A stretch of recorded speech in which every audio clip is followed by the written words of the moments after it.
बिस्मिल्लाहिर्रहमानिर्रहीम।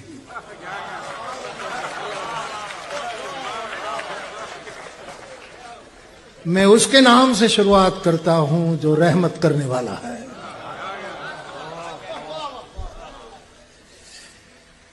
कहां से शुरू करूं, कहां तमाम करूं, अल्लाह जाने।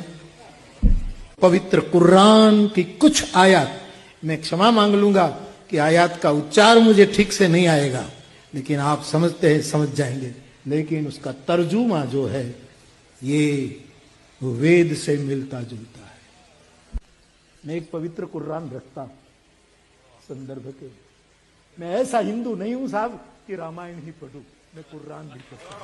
मैं तो कभी कभी कहूं कि मेहमान आए तो गुरुकुल में ठहराओ, कम से कम मौलाना वहां नमाज पढ़े तो गुरुकुल और पवित्र हो जाएगा।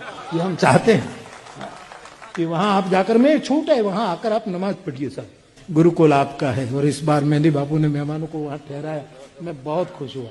मेरे सब आदरणीय बुजुर्ग कभी भी आए, और आप तो इस मौके पर आते, लेकिन ऐसे भी कभी आपको बंदगी करनी है, एकांतवास करना है तो 26वां पारा सूरत न 49 आयत न 13 में अल्लाह इरशाद फरमा रहा है, मैं अल्लाह इरशाद फरमा रहा है, या अयुमुखन्नासो इन्ना खलुकनाकुम मिन ज़फारिवु व उनसा।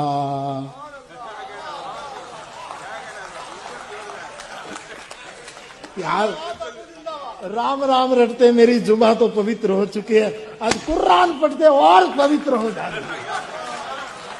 क्या फर्क पड़ता है जुबान पर वेद का श्लोक हो कि पवित्र कुरान का? मुझे कोई भेद नहीं, मैं दिल से कहता हूं साहब, मेरा सीना चीर कर देख लीजिए।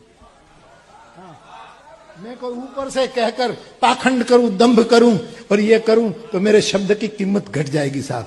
मैं आपके आर पार नहीं उतर जाता हूं। मेरे शब्द नहीं है, मेरी वाणी है। ये शब्द में कमजोरी होती है, वाणी में कमजोरी नहीं होती। शब्द तो विचार कर बोले जाते हैं, वाणी अल्लाह की प्रेरणा से उतरती है। मोहम्मद साहब को जो उतरी होगी, ये कोई विचार नहीं उतरे थे, वाणी उतरी थी। और जब किसी को वाणी उतरती है तब बुखार आ जाता है।